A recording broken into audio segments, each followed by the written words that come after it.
Hi, my name is Shawn Taylor. That's my friend Chris Ford, aka the Objective Geek of YouTube and X fame. Chris, we gotta use the real name.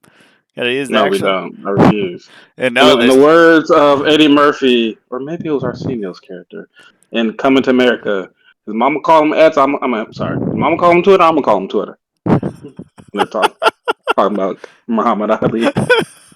Mama call him Clay. I'm gonna call him that's Clay. no, that's the perfect analogy right there.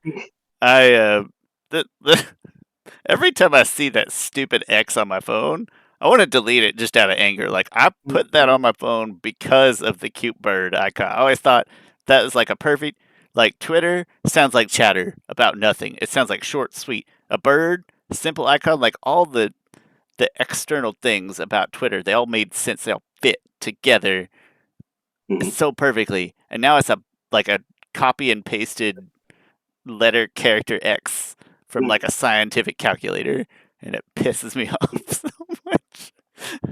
Hey, so we're from Twitter fame. We're gonna stay stuck in the past, which is why we're talking about TV shows that are like 15 years old. Perfect bit. Chris, how you been? It's been a few weeks since we've talked. Has been. Like a month, I'm doing actually. great. Maybe a month. Yeah, it's big. We recorded 3 episodes all in one. Then we took off last week. Mm? I've been great. I just got promotion this week at work, Oh, so that was congratulations! I great. hadn't heard. Nicely done. Yeah, thank you. Congratulations. Yeah. Yeah, I accepted that position yesterday, so it was a huge jump. I'm a manager now of something. I don't know why I But, thought you were gonna but say like somebody's name. You're just I'm a manager of Bill and Susan. Like I thought. no, no, I have no one under me right now. It's a whole brand new team. I got to hire people and Okay. stuff. Yeah, but no, I'm very, very excited for it. I've been wanting to be a manager for, I don't know, been overdue for this career step. Um, That's awesome. Did you celebrate? Did you do anything? Go like surely you went and like bought yourself a thing, right? That's what I would have done. So, I am thinking about buying me a thing, which you will greatly benefit from. Uh, I do have my eyes on the whole series of Brooklyn Nine-Nine on Vudu. $69 right now. I'm like, I could probably just wait until maybe Black Friday will go on sale. If they're going to sell on Black Friday, then I'll just buy it. But like $69 just seemed like a lot, even though it's not a lot for an entire series of something. I used to spend $20 on just a season of a DVD. I always think about entertainment. That's why I'm a sucker for video games. Maybe I always think about entertainment in like dollars per hour of focus, right? So like, how many hours is in a season of Brooklyn Nine Nine? It's a 12 lot. to 20, 12ish, though, right? Give or take. Oh, in a season. In Yeah, a yeah, season, yeah, yes. yeah, in a season. Okay. And then right, so you take that number and then times was there 9 seasons? I think so. 9 At sounds right. least seven. I mean, you basically got 100 hours of entertainment at Yeah. $70. That sounds pretty reasonable to me. But I know it's kind of that's not like necessarily a responsible way to look at things. It's just what always sticks in my brain. Like when they charge, listen, unpopular opinion. Capcom said this thing this week about like video games should cost more, and I always like good video games should cost more. I'll throw that out there. Like when Breath of the Wild or Tears of the Kingdom was $70, and people kind of like 10 more bucks for a game that might be one of the best games since the previous game and series that we've played for like hundreds of hours. How I is would that not worth probably, 10 extra bucks? knowing in retrospect, I would probably spend up to 110 or $20 on Tears of the Kingdom. Now going in, I can't take that risk. But in No, well, retrospect, like yeah, I would. Well, and we're kind of validated technology people. Like when the True. games, we'll talk about But, games, and every once in a while we'll buy an All Star Brawl, knowing fully well that it'll probably be mediocre. That's a $40 uh, risk. Like, all right, that speaking of Avatar, yeah, that that's hoping that we. me buy me buying that game early is what's preventing me from buying the new Avatar game. I'm like, I felt gypped on that one because I played it just a little bit. I didn't really like it. I bought it. I might have got it on sale for a little bit, I think but when I we bought got it it, I pretty think it early. was like $30 because it started at 40, It wasn't a full price. It Yeah, was like a $40 title, and then we waited that's like a week, and we both got it at $30 already after a week or something like that. that game is worth 15. That's a good $15, maybe $20 game. And so I feel like I've gypped, and I don't want to give Nickelodeon or whoever more money, so I might wait until Avatar Generations goes down to 40. I know I'm kind of lazy about it. I don't think in the fives in the in between. It's just easier to tier stuff in tens. It's like, yeah, that's a $20 game to me, right? And like, I don't know if you ever played Nickelodeon Kart Racers. So like the first one is really bad, but the second one is really good. It's like, oh yeah, that's like a 20 to 30. And then yeah, All Star Brawl was right in there. I have not watched reviews or anything for something balance. What's it called? Why do I think? Oh no, Generations is the mobile game. I think Avatar That's Quest for Quest for Balance. Balance. Thank I you. believe I've not watched any reviews or anything, not on purpose, but I was hoping that maybe you had, and you could prep me mentally. I haven't. I just decided I'm just going in cold. I'll buy it eventually. I will. I need to because Okay. it's Avatar, and I like supporting Avatar no matter what, really, because that's what a lot of my life is, just supporting Avatar. I have a bunch of action figures over here and stuff. Although I just like those. Um, I but I sometimes I just buy things just to buy them and have well, when something is like a good idea, even if it's not dead on, but like, oh, that's a good idea, I want to support that. And so this is one of those cases where it. I want to buy it new, but I want to buy it cheaper. If you're going in cold, I'll try my best to go in cold as well. Maybe we'll get like a nice fresh review in a few weeks when everybody else is like Yeah. already forgotten that it's a thing. But I want to buy it new because in my head, buying it new from somewhere counts toward the sales figure. So even if I'm getting it on Oh, sale, without a doubt, it means more to it. Like, and that's just how we. And I feel like we know that from working the retail. Like, all right, what's the sales up front? Because the sales on the back end isn't nearly as profitable or as you know. You're gonna do X amount of your sales in the first whatever months, and if you can hit a certain number, then that means it's successful and stuff. So yeah, so waiting for that sweet spot of wanting to make an impact on how successful the game is, but also want to get it at a good deal. now the catch is that if the price doesn't drop in the relatively near future, because we have empirical evidence from other game mill games, if the price does not drop in the relatively near future, we might have to accept that it is a good game and buy it at $40. I don't know what the odds of that are happening, but like I said, for All Star Brawl as the example, it was like a week and it was $10 off. Okay.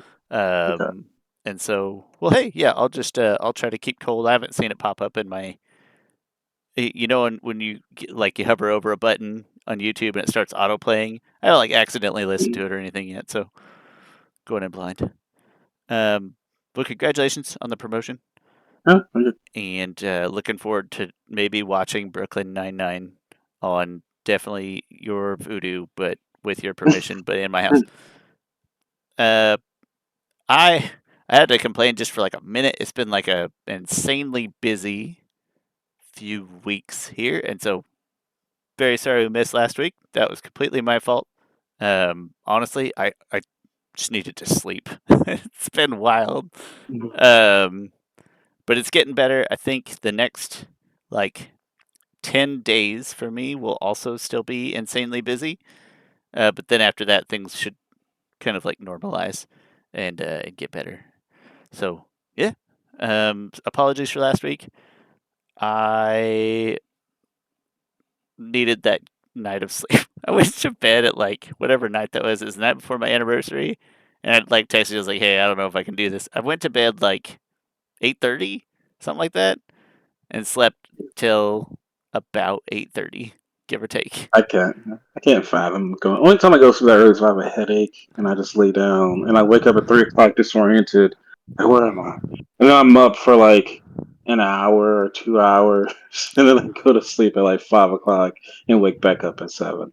I have a hard time sleeping all the time, ever. Like my wife always says that she can probably count the number of times that she's seen me asleep, just because she falls asleep right away, and I just never do. And I can't nap or things like that. And so when she sees me asleep, she's like, "I just assume that you're sick or dead or whatever." I don't think I was sick because the next day I felt fine, other than my back hurt because I laid in bed for 12 hours. So I don't think I was sick. I just like needed a what do you call it? Need like a mental health day, but instead of mental health day, it was just a 12 hour Mm. nap.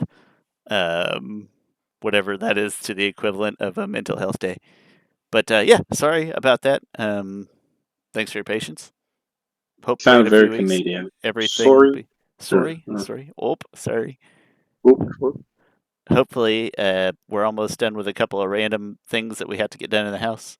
And everything will be back to normal ish. Like holiday season normal, unfortunately. It's its own kind of busy. Chris, let's jump to the topic, which great topic. Your suggestion. It is one. It did we decide is he our favorite villain or second favorite villain? Maybe it was our second You favorite know villain. what? Just That's a good favorite. question, Sean. And I was thinking about that today. Like when I was putting my trash cans out, Not started best, thinking about. not scariest. Just So I no. was thinking about just like, is Amon my favorite villain? And then I was like, oh, we should do an episode ranking the Avatar villains if we haven't already done that. I don't think we have. I don't think I'm we've pretty done sure we have not. favorites because we so rarely do. Which I understand why we so rarely do that. Just kind of unadulterated, like just favorite. No reason. Superficial No. to favorite, yeah. Right, right. We don't do that very often. I think we could afford ourselves the Yeah. luxury of throwing out just a favorite villains as a filler someday when we're short on ideas or time. I think that'd be great.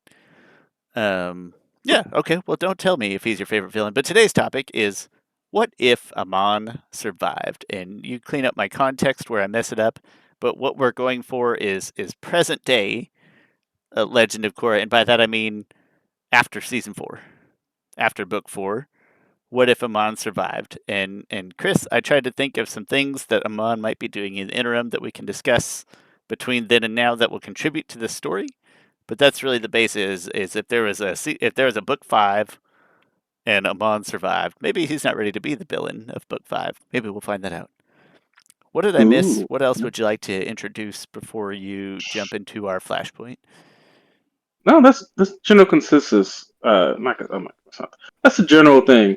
Um, so the question, the flashpoint is like when they're on the boat. I'm on a boat. Thinking about Amy Samberg again. I was sorry. No, not gonna digress. No, I will because it's my freaking podcast. I can It is your digress when I want to. podcast, and it's talking about Sandberg. Like we've already done that. You just as well. But I've been listening to a lot of Ludacris lately because it's just I got Amazon Music, whatever. And I was like, oh, I'll go back and listen to Ludacris because like Ludacris's word, his second album, Word of Mouth, really made me just fall in love with like music and hip hop. Like I was on a trip to Oklahoma City with my parents. It was one of our family trips of the year, just to Oklahoma City Zoo. My sister gave me her CD player and just two CDs. One was a mixtape of just random stuff, and then one was Ludacris Word of Mouth.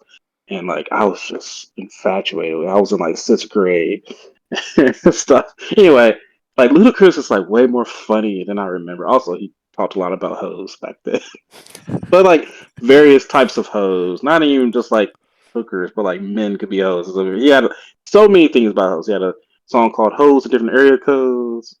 Uh, Anyway, various songs. But he's really funny. Like there's so much stuff he says that I forgot how funny he is with his lyrics. I was like, man, he should really do a song with a Lonely Island.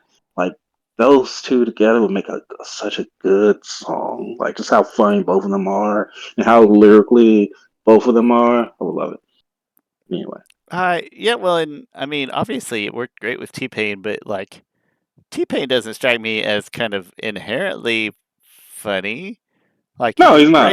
He did great, but probably at the well, yeah. No, I'll leave it at that. Yeah, let's get Ludacris and Lonely Island together. I think it needs to Yeah. happen.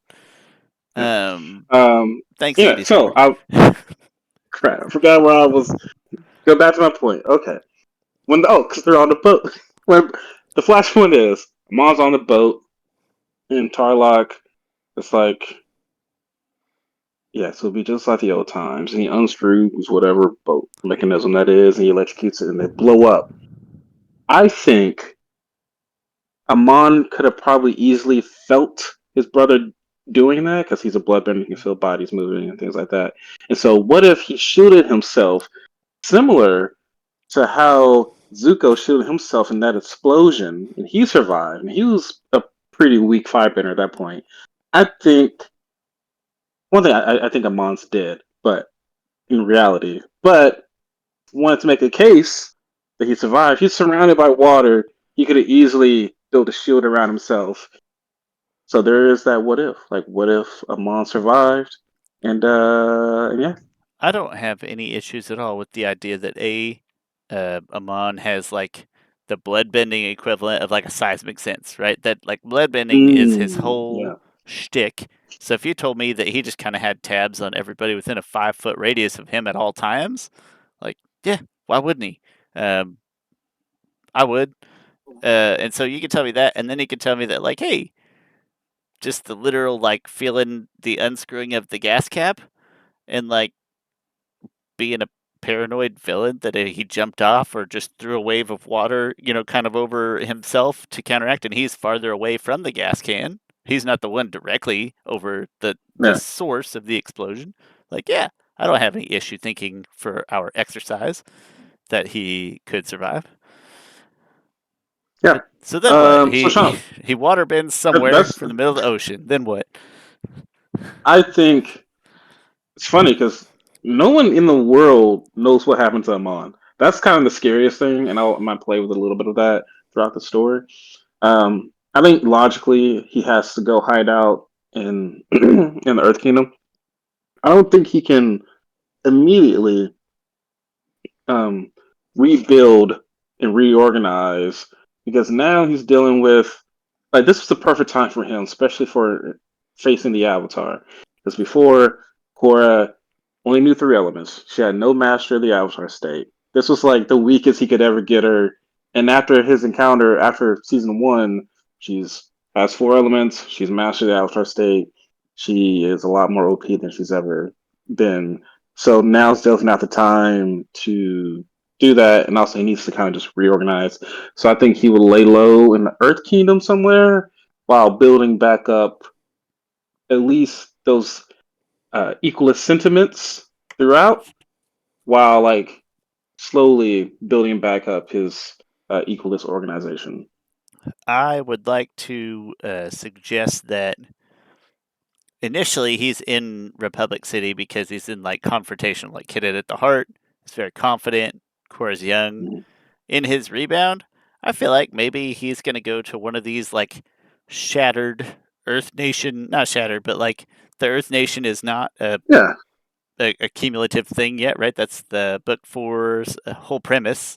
So he goes to one of I mean these. they are, but they're not. Are you talking about what you're talking about now? What's the time frame? Is this like just in the middle And so of? let's talk season two or Okay. book two right now.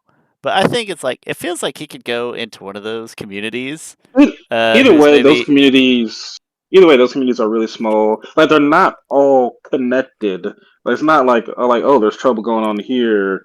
Like in order to get the Earth Kingdom's forces to help you out here, like there's no web of interconnectivity of the Earth Kingdom. Like yeah, like you're saying, he could go to one of these smaller town places. Anyway, keep going. well, at first he's just trying to lay low, and then maybe some Bender bandits attack the city for for money or whatever. Like we have all these things that we have precedents for in the future, like we see kind of in precedents for in book four. I was like, maybe it goes to one of those places, and they're mostly non-benders, and they get attacked by bandits, and he saves them, but without bending visibly or whatever. And he Oh, that's okay. like that's how he starts his little I don't call it a cult, but like his re-following um, Question: under a new name. Go ahead. do you think he still wears the mask? You know what? I'm gonna say he has to wear some kind of mask because he might Yeah. shield himself from an explosion, but I assume that Well, he wasn't wearing the mask. recognition. The mask was gone. He didn't have the mask. I remember what happened now. When Well, Korra kicked him, air kicked him out of the thing. The mask was in the water. So when he died, he had no mask on. Not well, saying he can't get a new mask. Well, and I also kind of want him to be like scarred and stuff from this explosion, just for like appearance, I think it's a good idea. Yeah. what do you call anonymity, right? Not that all the news in the world from Republic City has to reach this little Earth Nation town that we're talking about, but Hmm. I want that anonymity for him I think he will personally. be. I think even if he survives, he will be scarred. We're making it that way Like now, yeah. before, yeah, like before he was doing a fake scar, and now this is a real scar. Like he's become what his facade was. So the issue with this story, at least as far as I crafted in my head, which is not much further than that we have, is that when you come up on book 4, maybe he's doing this through all of book 2. That makes sense. Book 3, we should talk about his potential interactions there. But just looking ahead to like book 4, I feel like the buck would stop because at some point you would have a Kuvira unnamed bloodbender fight. Well, not a known blood, but like we would have heard about that, right? That's where Hmm. we run into challenges knowing what we know. Like we would have heard that, I think, unless Kuvira Yeah, I just wiped think. him off the face of the planet, and then our point is kind of moot. But Yeah, no, I think that's the thing about Faman was concerned about Kuvira, and he might be a little bit vulnerable at the moment because he doesn't have the backing of an army. I think he lets whatever village that he's kind of protecting purposely give themselves to Kavira because like he's like, why am I going to go to war with her right now? Like I'm not ready. Also, I want to make also clear that Amon Amon's convictions are real. Like he feels like the world is a worse place because of bending. Like I think he will still be going on it. Like he still has to figure out like what can I do. I can't go Toto the Avatar anymore because she will defeat me. Like I know how powerful the Avatar is. She already defeated me before. Now she has mastered the Avatar state. So he has to continue to go on this quest to ponder like what do I need to do in the world to make it more equal. so let's say And so I think he in that case, if because Kuvira will would be going like to village, like submit, I'll give you protection stuff. I think he will tell the people, hey, this yeah, is the right thing for us to do at this time. yeah. I do think that is that's a totally fair kind of compromise. But then also, in the back of his mind, I think at that time's when he maybe starts planning his next move because Korra is in like a weakened a weakened state, Mm. right? So I feel like at that time he's like, all right, we'll pretend to play along, and Oh that's the yeah. beginning of his master plan for that we're gonna set in motion in the next chapter. But we don't want to jump ahead of book 3. Chris, does he do anything exciting in book 3 time frame? So I flirted with this idea because, right, if you think about Amon, he's an equalist. It feels like bending is the worst thing. There's one person that is a non-bender, to Amon's knowledge, that can disrupt everything, and that person is Zahir. Like, cause Zahir was a non-bender, yet he led the Red Lotus and could lead whole revolution. So I think he would have some admiration for Zahir. I'm not sure. I think he might consider like, oh, what is Zahir up to? But those are two alpha, two of the strongest benders who have not necessarily conflicting ideologies, but they have. Amon doesn't mind order. In fact, Amon likes order, and Zahir wants chaos. But I think you could buy him on into the from chaos comes order mentality. I think that'd be an easy enough sell. The only issue is that if Amon's convictions are real, which I think they are, I think that's his driving force. I do think that becomes at odds because Zahir is not gonna be down for the no bending bit. Like in Zahir's mind, maybe everybody is a bit like it's almost the opposite. Um, but I was just the only thing. We don't want to change stuff that we actually saw happen in the show. At least I don't think we do. Yes. But I was like, what if somehow, I don't know how, but like somehow like heist movie unseen behind the scenes that somehow Amon recognizing like the potential for chaos especially like in book 2, like you see in spirits going crazy or whatever, and he's like, maybe I got to stir up the whole pot somehow. It's like, could he have somehow like set some of the plans in motion for the Red Lotus Oh. to Ooh, escape so it? this would be okay. Like I don't know I what like those this would be, but I just want idea him to like, hey, if I because can just get these guys out, like they're gonna set the world on fire, and uh, then Avatar's gonna be a little well, preoccupied. I just like the idea of being in season 5, and then there'll be a whole 2 or 3 episodes of seeing Amon from that explosion to where he is now, and then you get revealed like, oh, he was behind such and such and such and such. I that's hard to like find what that little thread is That's that he pulled. yeah. I didn't want it. Uh, It's like I don't think he'd have been a mastermind that like set all no, together. I'm But not like, saying like a yeah. what if he planted the seed somehow with the Red Lotus reuniting just for the sake of chaos? Like they're gonna mess things up, and then I'll have maybe free reign of the whole Earth Kingdom. When they. The only I could see him. Hmm. I just don't know what that would have been like. What did he set in motion that didn't just wind up Zahir got lucky? See the thing. Maybe that ruined his plans. Zahir got airbending. Is like, you know what? Hate it. This Uh, is a bad idea. I wish I had think of something. I think there would be. I think if there was something that he had a hand in that we didn't find out until later, would have more so had to do uh with season 4, with after the Red Lotus stuff. Because I think out of the 3 villains after Amon, he would probably get along with Kuvira. In ideology, maybe, but like neither one of those is going to bow No, they to the won't. But other. I'm just So thinking about like where could he help out Kuvira in a slight manner. I can't think of anything, but uh, that's tough.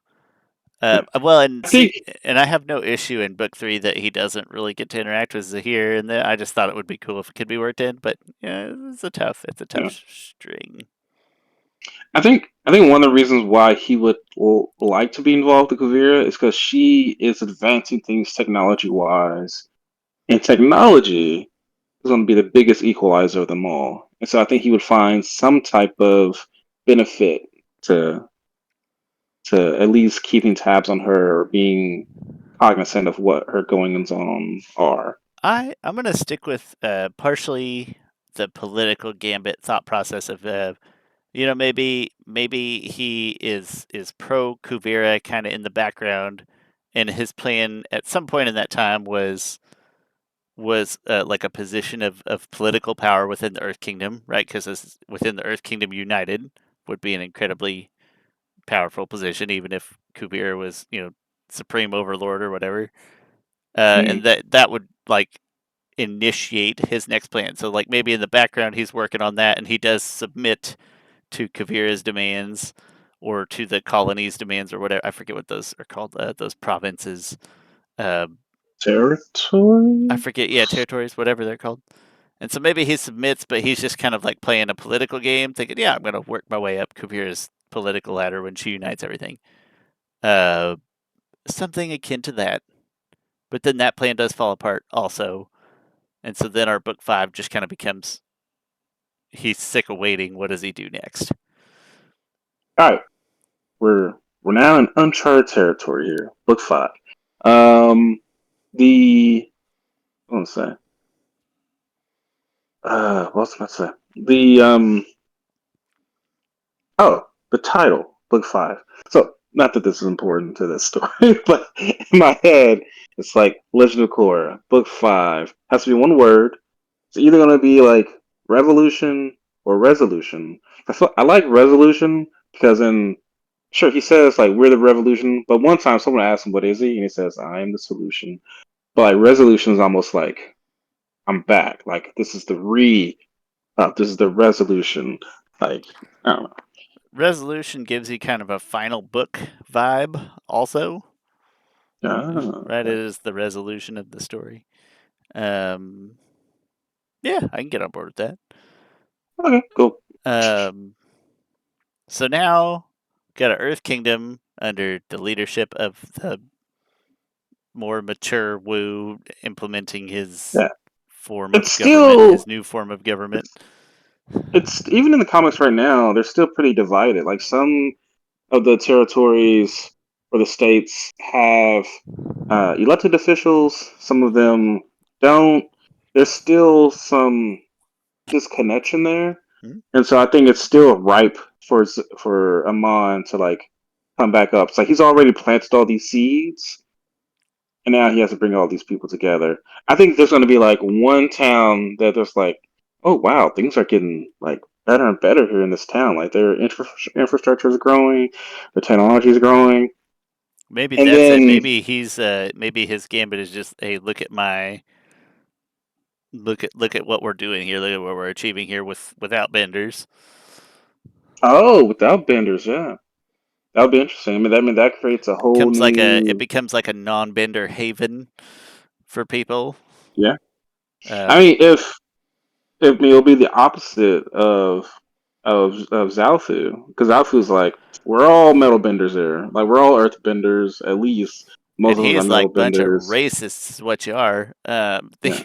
Well, and I was thinking like, so Republic City, and we see, like the Sato family manufacturing, but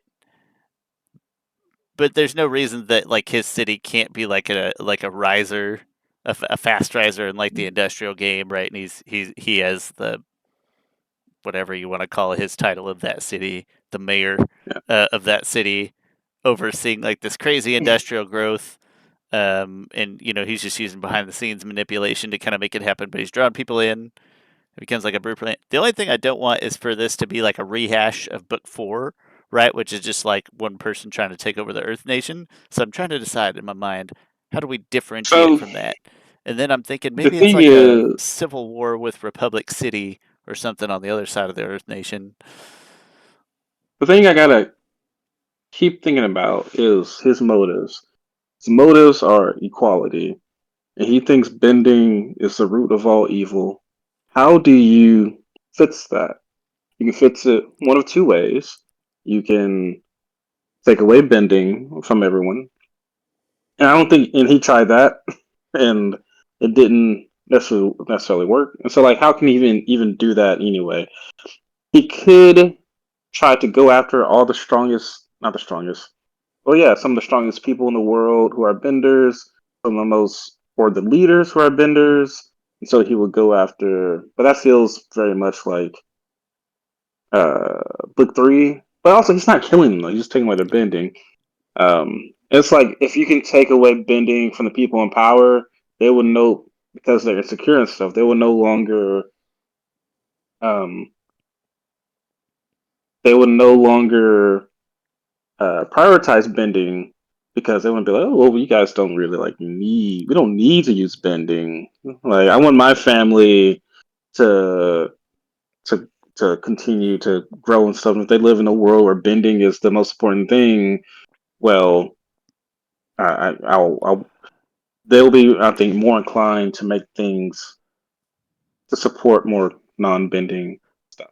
I guess I if their bending is taken away. I do like the second path of the two that you've mentioned, but I want to walk through quickly my Civil War path for a moment because I have a developing Okay. thought process here. First, I don't know if I Cool. want people to know Amon as Amon yet, right? But I'm Oh, of thinking, course not. Of course not. Yeah. so I'm thinking like he's got this growing city, growing industrial, and it seems like a good thing. It seems like everybody's in support, but then all of a sudden they like are becoming kind of independent. They've got their own what am I calling it? Like national defense technology, right? Like war machines and things like that. And Republic City, paranoid Republic City full of benders over here is like, can't have that. Right? It's like direct opposition to being under, like, why do they need all these things for themselves? They're planning to secede. Paranoia, President Raiko's an idiot, so it kind of all works out together. And so then all of a sudden now you have like the two biggest cities in the Earth Kingdom, where Amon's over here is visibly, like, as far as outwardly, not aggressive, but it looks like they're doing something aggressive, even though they're not in reality. In Republic City, paranoid, and then you get this nice massive civil war that somehow Yeah. Korra has to stop, and then at the end you get the Scooby Doo reveal scene where like it's Amon. Scooby. I always love Scooby Doo reveals. Um, Um, yeah, that's rather I'm than cool with that. I'm scared of taking bending away from people early because that feels like a giveaway that it's a bloodbender. Not necessarily Amon, but it feels like oh, like we've seen that Well, before. it's and I wonder, what would be even creepier is if that he secretly does. No, you can't secretly take away bending. You have to be very forceful. That's the hard part is if you take Gotta. away bending from somebody who is noteworthy, like his known bender. All right, maybe that's a phase. Maybe that's a That's like end phase. phase That's the three end plan. game. Yeah, okay, Uh, that's cool. or what do you call it? That's like third act stuff where he's like, Yeah, all right, now we're gonna start targeting I do important think. people who will now support my haven because now they don't have bending. Now Maybe this that. is. I think so. I mentioned there's two ways to equalize the world. One is take away bending from those who have take away the power from those who have power, or there's the give power to those who don't have power. Now, technology has come some type of ways from that. Like you have electric gloves and stuff. You have you can probably eventually have spirit vine technology, but that stuff's expensive. Like only the rich and powerful can probably have access to those things. But things that are cheap, it's gunpowder, and I know, and Gasoline. if Gasoline. if yeah, and if Mike and Brian's ever listen to this, they'll shut this off because they'll never want this in the world of Avatar. But the most, and this sounds like I'm a very Second Amendment supporter, which I do support the Second Amendment to a certain. I support anyway. Common Uh, sense gun laws. People Poison Ivy said it. yeah. I still need to catch up on Harley. I'm only like 3 episodes in. Anyway, Okay. Did you finish it? yes. Okay. Yeah, it's Uh, fine. It's not as good, okay. but But but the biggest equalizer is a gun. it is a that gun. it's a gun, and the technology is all throughout the universe. Just no one has built it because no one's needed it. Because go ahead. Chris, well, first of all, I like where you're going, right? And so all of a sudden we got these guys manufacturing weapons that are Yeah. kind of a new deal. Right? That's kind of a big deal. Yeah, Brian and Mike aren't going to love this, but listen, we're not talking to them. If they want to come onto our podcast and talk about us, about our ideas, that's pretty cool. Let's do that. Chris, can we get do you think Amon could forge somehow a connection with the spirit world? Can we involve the spirit world somehow? Because you said it was kind of creepy earlier, and I kind of got where you're going. Is like, how could he maybe get people give people bending? Like, does he have a way or a means where he'd be connected I with the spirit world, cause some nebulous shenanigans like that? I would I there's nothing to support that he would have the ability to give someone bending, and I can't. Like that's a very like imagine the way he and this is my head how I the way he takes people's bending way. It's like imagine that there is a river and there's a dam, and like the dam is open, the chi flows. He sees that dam, he closes the dam, cuts off the chi to this area. He can't bring in another river Yeah, from somewhere. you already have to have that river, which makes sense. There's just a part of me that, like, part of what last book we didn't really get any. We got spirit vines, but we didn't get any action with the spirit world as much. Maybe that's what my head is just like. Hey, can we wrap that in somehow?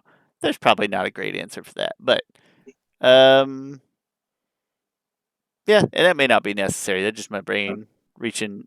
like so the reason why like guns I think are so interesting because we thought we just read the Legacy of Young Chen and things where like unanimity was earth shattering. It was like holy crap, Pun three intended. people, yeah, holy crap, three people have the ability to make explosions with their minds, and that's going unchecked.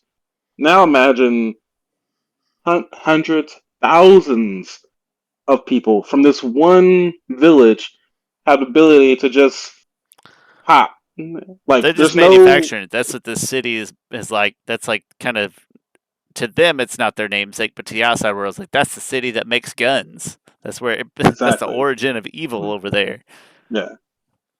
When all the town people are just like, no, we can't bend. We're just trying to hunt stuff easier, you know. Um, I need a semi-automatic to hunt. this listen, Chris. Chapter book 5 is going to get real political real Yeah, fast. it's so, We just marched this down a very very divisive path. But listen, will people watch it, Chris? The answer is yeah. Everybody would watch our book 5. but Um, this does this civil war that is building would it get to a point, right, where you if you know whatever confrontation builds up for the civil war, like imagine the United Nations, the United Republic of Nations is like, all right, let's go fight these people, and then this village comes out, and they're like, what they're doing? They're just standing there, and then out of nowhere, it's just they're raising their hand, they're pointing a metal, like it's like what the heck, like it's like our bending is like sure we can put up rocks and stuff, but only a few of us can. This thing is shooting through fire, shooting through water, like, it and yeah, don't then care. that's Um, yeah, I like also only metal benders. Oh, you could also. I'm not sure how far technology is to make plastic bullets. That way, metal benders wouldn't be able to. to bend them It will even anyway. be hard. Yeah, it will even.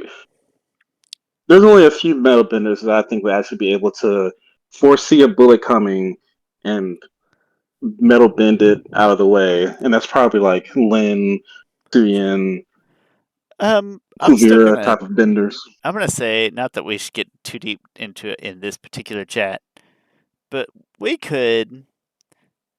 I know I'm grasping at straws again, but like if you invited in again like the spirit vines technology, right? They saw Kuvira do it. It's like all right, well, let's instead of in a giant mech, what if this is what if this is portable? Right. I think you could maybe manufacture a way that it would be kind of metal bender proof, right? You're firing Oh yeah, spirit vine plasma, you know, it's some. just like it's just the only problem that I had with Spirit Bomb is just like, all right, how powerful is this stuff? Like I know how powerful the Spirit Cannon is, but imagine like a little bit of Spirit Bomb. Like I just don't know how you know how laser beams are or laser guns are. Like they Well, can and it they can wasn't tase you or they can cut right through you. I'm not sure. my favorite part of book 4 anyway, just because it like a little nebulousness to it. So it already wasn't my favorite part of book 4. I just feel like yeah, if you put up, you know, one good earthbender puts up a bunch of rock walls, and then all of a sudden it's like, oh, well, they're probably fine over there. I'm But also I'm also not sure Amon has that technology tech, technological savvy to make spirit guns. But like I said, gunpowder and bullets and a chamber and a trigger, that stuff is like and thousands of years old. maybe we're Not thinking thousands, too but like small minded too. We're talking about people holding guns. It doesn't have to be that. It could be like what they just got cannons. They like military firepower all over the place. Not individual people holding guns, but like people firing cannons, rockets. You know, like take that Earthbender. You know, things like that. That as yeah, you can stop one, but can you stop a barrage from our like you know, our very well defended city? Um, yeah. we Well, and the reason why the reason I was thinking guns is one gun is a very personal thing, right? And then like this is it my can be bending. carried I anywhere. bend bullets. Yeah. So that's Amon will lead the charge. Now Korra, so now Korra has to deal with like, all right, should I go shut these people down? Like, do I have a right to shut? Well, This and does she's get very torn too because so oh, far they're non-aggressive. It's Republic City that's like we gotta put a stop to this, right? It's like it's Republic City, so then Korra's divisiveness, or maybe that kind of part of the climax we're working towards through the conflict is she makes the right/wrong choice by confronting Republic City, right? That seems like the right choice to the Avatar at the time. But she also doesn't know that's Amon over there with like a master plan. Yeah. Um. So yeah, and then so I gotta think. Does this conflict might end with Amon winning ultimately? Because his goal is to equalize everyone, and if everyone has access to to a gun, then the world is a lot more equal. I just can't see anyone being able to stop that. Like that's something that might be beyond the Avatar's power, and also should. It's not fair that some people are born without bending. They are the at times at the whims or at the mercy of benders. Like why shouldn't they have something to protect themselves with? Well, and I I don't think that much like in book 4, where we often have said, like, no, like, until she went crazy, the cause was all there. We say that, but book 1, book 3, book 4. Uh, but I feel know. like there's somewhere where I don't know if it's great storytelling or not, but what maybe turns the tides in the Avatar's favor is somewhere along the line, very late, like mid Act 3 or whatever. Amon does have to bloodbend, right? Like it gets out that it is Amon, and so then it's not really a good reason by itself, but like everybody's like, oh, holy crap, that guy A is a bender. He's been lying to us this whole time, and B, oh, he's a notorious villain, you know. Mm. And so that maybe turns the tides in Avatar's favor, even if that doesn't ultimately answer the question of like, how do we approach equality better? Uh, Maybe you have to wrap that up into like after school special. Like, oh, listen, you guys were doing great without Amon bloodbending, so you just keep doing that. We'll try to model other Yeah, cities and things out. I Maybe think they're still I think Amon. eventually, if we want to turn Amon into more villainous, the way Kuvira did, I think eventually he would have to like have some small ragtag group of them, like maybe former people from like Long Shot or from Neon Archers, someone who's great at that. Now they got a gun. Now they're like, all right, let's get it. Long shot with a sniper. Yeah. um, So many I things think I was in order, saying, but they're like borderline, like too political. yeah, in order for this story to become, so for Amon to become more of a villain, he would have to take this small team of people and go out and take out the strongest benders in the world, or take out heads of states. Like, because now this is phase three, all right? This is And where he's all, like, yeah. all right, people know who I am. I can't, like, they're coming to shut down this city and stuff. Now it's a full out, like, I gotta now be a lot more aggressive with my plans. So then Korra takes something out. Because I think no matter what, the Avatar is powerful enough to withstand, and also she's a metal bender, What? uh, to withstand anything. And part of what, not that it can't be a good story without this, but like part of what we're like proverbially paying to see is Amon be an awesome bloodbender. So, like, yeah, at some point in the third act, we got to see Amon start bloodbending and taking out some powerful people with a ragtag group, Yeah. or Okay. discreetly sim. So So, there has to be some sacrifices, Shawn. yeah, hundred So if percent. he's in the Earth Kingdom, he might go to Zaofu, which is like the pinnacle of bending. He takes. Hmm. Although taking bending away isn't as big of a deal now because Korra can just give it right back to you. Might just kill, I don't want him to kill Suyin. Chris, it's not what we want. It's what's right for the story. What Now about Mike Bargain Suyin's is husband? definitely like Maybe you we could can't. compromise. Oh, he's a non-bender. That'll Oh, you're right. That flies in the face. All of her kids. Chris, pick her least favorite kid. The one you care at about least. most. Her least favorite kid is probably, see, that's a bender. Um, Uh, the the goth one, I guess. who was the artist. Yeah. But So no, I don't want to kill Zaofu him. would be neat, like story wise, but I think I kind of want bigger. I want I Yeah, want a okay. bigger, like if it's not Su Yin, then we got to direct it somewhere else because we need a bigger Oh, name. with regards to names, she may could take out Toph. Toph or yeah, the Toph Chief Beifong, like one of the Beifongs. I don't think a Toph at this point has the impact we're looking for. But Beifong could realistically, It would from a not necessarily from a story perspective, but from a uh viewer of like, oh, that like they immediately turn on Amon. Like, how dare you kill Toph? yeah. Although Toph, at Toph's old age, I don't think she could deflect a bullet. I keep going back to Lin. Like if you don't kill Su Yin, we're already talking about Republic City stuff. I feel like Lin is a decent target. Yeah, but he already had that personal thing with Lynn. It might be too You don't uh think that like adds some repetitive. closure? Like she gets to see who That it was is right before she already dies or whatever. that was already such a great scene, and they played it like she was shot because they mimicked it off of scene in Cowboy Bebop where this girl was shot in the rain. Fair enough. Um, so it had to be Suyin I am. between if we're in the Earth Kingdom. I don't want him to die. I just want him to be in here. Also, as we got to get Zuko back in this. Oh, okay,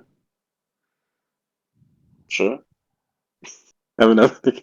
Yeah, and Iroh. We got to get those guys in here too. I mean, they're just part of the Republic City forces fighting in this civil war or in this Ooh, skirmish. no, this is a good time for Iroh too to make a huge Yeah, freaking we comeback. he's He he's needs. I think. I think he's the one that's killed because I also think Chris, our he's strong top ranked enough. firebender. You think that guy dies? Our top ranked firebender? But this is again. This just shows just how freaking different this new technology is.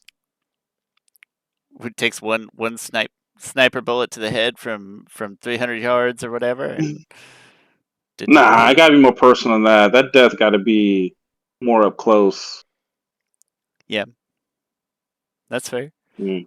That would be a Yeah, big like he important takes name out to kill that would not like ruin like he our takes path to out Avatar success. like he encounters Amon's elite force. Like they're all strapped. And he takes them all out, right? And like This book's rated R for sure. yeah, and like he takes them out, and one shoots at him, and he blows his fire hot enough that it melts the bullet because his fire being is so freaking powerful. It melts the bullet before it can get to him. But then and he looks up and he's like, and like they're all on the floor. He's like exhausted, and then he stops. He looks down. He missed one, and he falls to his death.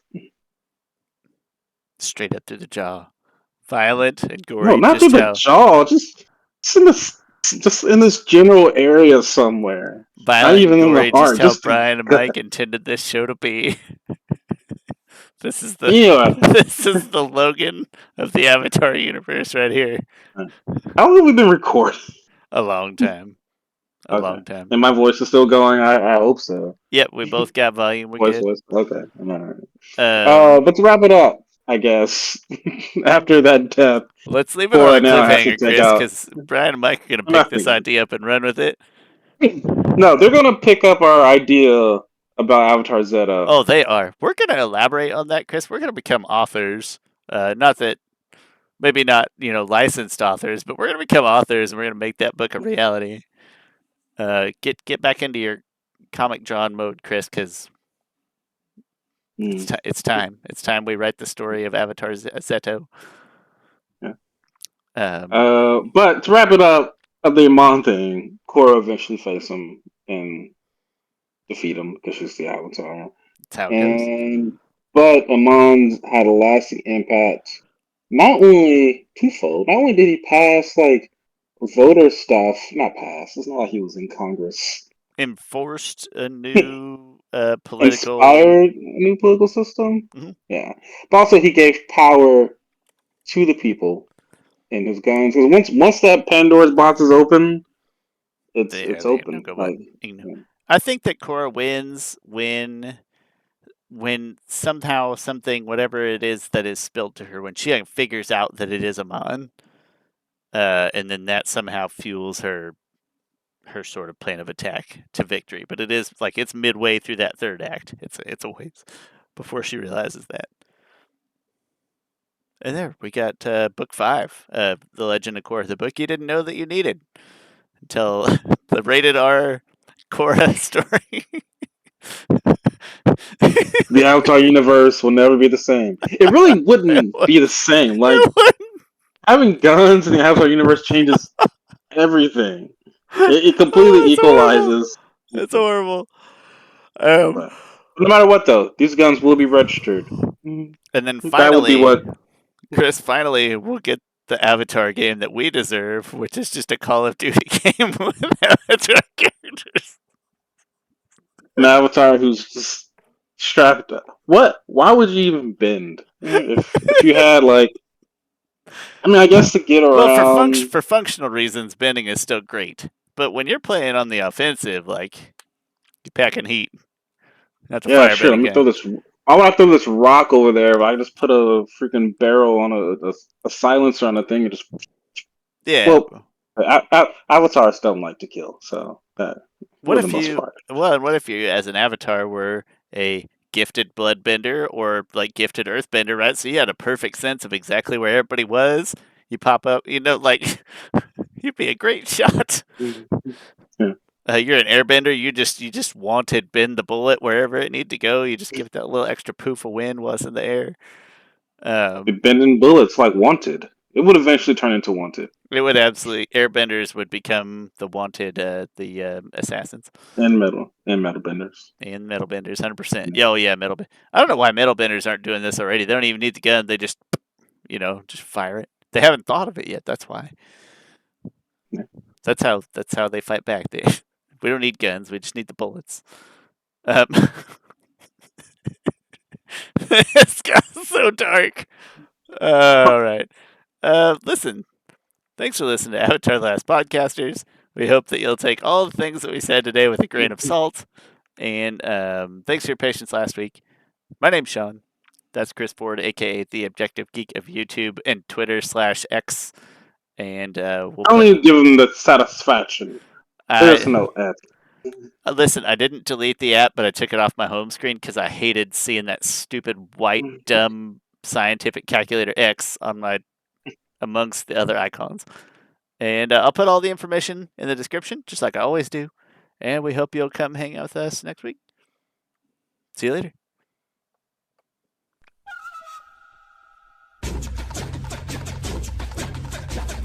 Can't wait till we get Avatar Universe action movies. It's going to be great. Except for now, I'm thinking about Bruce Willis, and that makes me sad. Yeah.